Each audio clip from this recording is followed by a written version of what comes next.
Hola gente, ¿qué tal? ¿Cómo están? Espero que todo tranquilo, todo muy bien, todo perfecto. Yo soy Miguel Ángel Guerrero y sean bienvenidos a mi canal Ángel PC Tutoriales. Aprendamos ya a cómo desactivar la reproducción automática de videos en Facebook, obviamente desde el celular.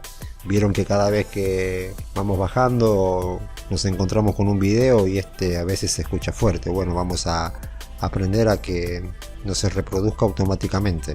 Suscríbanse a mi canal, por favor, se los pido. Bueno, una vez estemos en Facebook, tocamos en las tres líneas horizontales de arriba a la derecha. En estas, miren, aquí tocamos. Otra cosa, vayan a ver esta lista de videos que les voy a dejar aquí para que aprendan muchas, pero muchas cosas más sobre Facebook, tanto en computadora como en celular.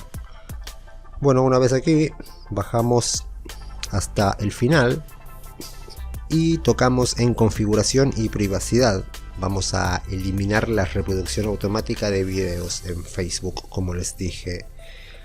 Ahora tocamos en configuración, la primera opción. Aquí bajamos un poco hasta encontrar preferencias. En preferencias tocamos en contenido multimedia. Lo pueden ver aquí.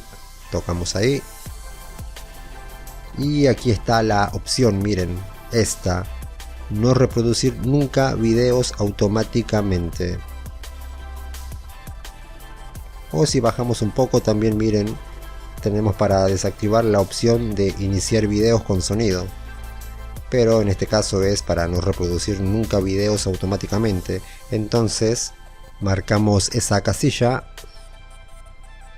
y dice que se guardaron los cambios. Eso es todo lo que tienen que hacer. Espero que les haya servido el video. No olviden suscribirse, activar la campanita, comentar, darle like y todo lo demás. Cuídense mucho, pórtense bien y hasta la próxima. Chao.